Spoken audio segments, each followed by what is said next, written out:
আসসালামু আলাইকুম। আমাকে যে যেখান থেকে দেখছেন আশা করি সে ভালো আছেন, সুস্থ আছেন, নিরাপদে আছেন। আমি কথা বলছি এইচ.এম. জসিমউদ্দিন চাঁদ, প্রোপাইটার চাঁদ ট্রাভেলস। নতুন যে কলিং এর মেডিকেল গুলো চলতেছে, যেগুলো আমরা ইন্স্যুরেন্স করাই রাখছি, আপনারা জানেন যে বিগত প্রায় 2 মাস ধরে যে ইন্স্যুরেন্স গুলো হয়েছে, 2 মাস বলতে সেই ডিসেম্বর থেকেই তো ইন্স্যুরেন্স শুরু হয়েছে।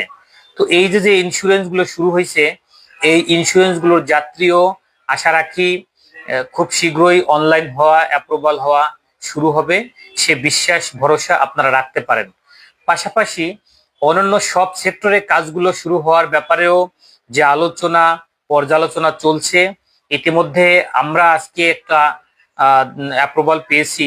সেটা হলো অ্যাপ্রুভাল রিপ্লেসমেন্টের যে অ্যাপ্রুভাল গুলো, কোটা অ্যাপ্লিকেশনের যে অ্যাপ্রুভাল গুলো, সেটা আমরা আহ, ইতিমধ্যে আজকে একটা ডকুমেন্টস পেয়েছি।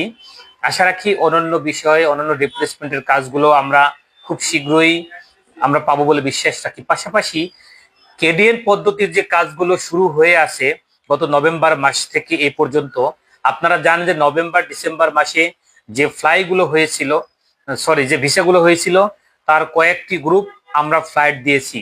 সর্বশেষ ওই নভেম্বর ডিসেম্বরের যে ভিসার গতকালকে আমাদের একটি গ্রুপ ফ্লাইট গেছে। এই এই ভিসাগুলো প্রসেসিং করছে, আপনারা পূর্বে থেকে জানেন AZ1 থেকে আমাদের এই কাজগুলো প্রসেসিং হয়েছে। অনেকে জানতে চান, বলেন যে ভাই চাঁদ ট্রাভেলস এর ফ্লাইট কবে যাবে, কিংবা চাঁদ ট্রাভেলস এর প্রসেসিং হচ্ছে কিনা। আপনারা জানেন চাঁদ ট্রাভেলস একটা ট্রাভেল এজেন্সি, ভিসা এজেন্সি, এটা ট্রাভেলস, এটা রিক্রুটিং এজেন্সি না। যেহেতু রিক্রুটিং এজেন্সি না, সেহেতু আমাদের কাজগুলোই প্রসেসিং করতে হয় অন্য যে কোনো রিক্রুটিং এজেন্সি থেকে। তো আমাদের কাজগুলো প্রসেসিং হচ্ছে AZ1 থেকে। AZ1 আপনারা জানেন যে 150টা কাজের অনুমতি পেয়েছিল, নিয়োগ অনুমতি। সেই কাজগুলো থেকে আমাদের বেশ কিছু কাজ ওখানে ছিল, এবং ওই কাজগুলো থেকে আমাদের ধাপে ধাপে যে ফ্লাইট গুলো গেল। সর্বশেষ গতকালকেও আমরা একটি গ্রুপ ফ্লাইট করেছি, আমাদের পেজ দেখলে আপনারা বুঝতে পারবেন।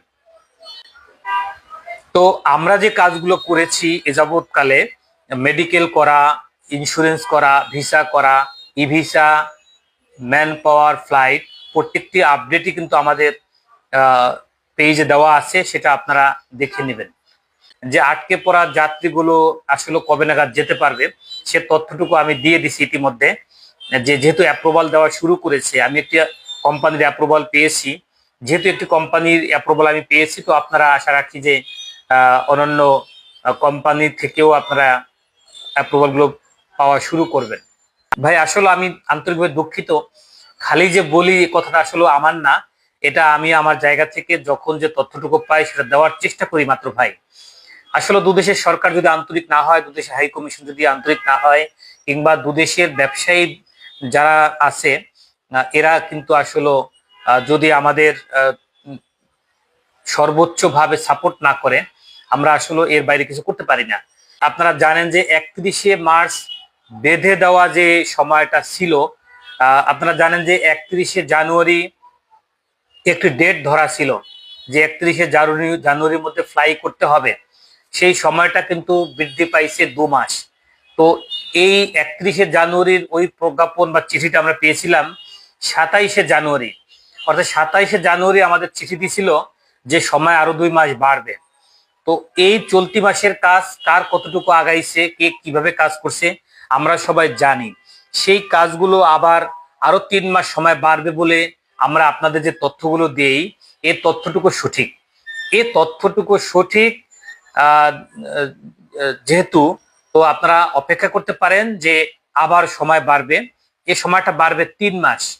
3 মাস যে সময়টা বাড়বে, সে প্রজ্ঞাপন বা চিঠিও আমরা খুব শীঘ্রই পেয়ে যাব। অর্থাৎ এপ্রিলের দ্বিতীয় সপ্তাহে যদি আসিফ নজরুল স্যার মালয়েশিয়াতে যান, তার কাছে যে এইগুলো প্রজ্ঞাপন গুলো মানে এইগুলো থাকবে, কাজের যে ডিমান্ড গুলো থাকবে, যে সে কি কি কাজ নিয়ে যাচ্ছেন মালয়েশিয়া, সে কাজগুলোর একটা একটা করে যখন সব সিদ্ধান্তগুলো ফাইনাল হবে, ফাইনাল হওয়ার পরে আমরা বলতে পারবো যে কোন কাজটা কবে নাগাদ শুরু হবে। এবং তখনকার সংবাদ সম্মেলন হবে, কিংবা তিনি যখন সাংবাদিকদের জানিয়ে দেবেন, তিনি যখন অফিসিয়ালি ডিক্লারেশন দিবেন, তখন আমরা এগুলো জানতে পারবো। আমরা ধারণা করি যে যেহেতু অ্যাপ্রুভাল দেওয়া শুরু করছে আটকে পড়া যাত্রীদের, এই যাত্রীগুলো আগামী ঈদের পরের সপ্তাহে যেহেতু আসিফ নজরুল স্যার যাচ্ছেন মানেই ওই সপ্তাহ থেকেই আশা রাখি আমরা ফ্লাই শুরু করতে পারবো, যদি এর আগে আমরা অ্যাপ্রুভাল গুলো হাতে পাই, ঠিক করতে পারে। আপনারা জানেন যে মালয়েশিয়ার যাওয়ার জন্য খরচের যে ব্যাপারটা সরকারিভাবে ডিক্লারেশন হয়, কিন্তু সেই ডিক্লারেশনটা কয়েক গুণ বেড়ে কিন্তু ফ্লাইগুলো হচ্ছে, পূর্বে হয়ে আসছে, এখনো হচ্ছে, ভবিষ্যতে হবে। তাহলে এই যে যে লিখিত একটা ডকুমেন্টস দিল, যে অঙ্কটাই হোক আপনারা জানেন, তো এই অঙ্কটার সাথে যদি 3 গুণ 6 গুণ হয়ে যায়, তাহলে লিখিত ওই অঙ্গীকার দেওয়া কিংবা লিখিত ওই ডকুমেন্টস দেওয়ার কোনো মানে নাই। আমরা সবাই জানি যে কত টাকায় মালয়েশিয়া লোক যাচ্ছে, আমি পাঠাচ্ছি, যাত্রী টাকা দিচ্ছে, এগুলো আমরা সবাই জানি।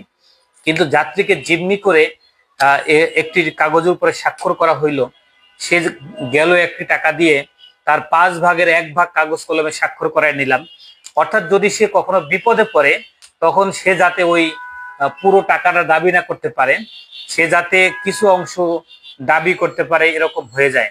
তো এটা আসলে আমি মনে করি যাত্রীদের সাথে এটা একটা ছল চাতুরি, এটাও একটা হয়রানি।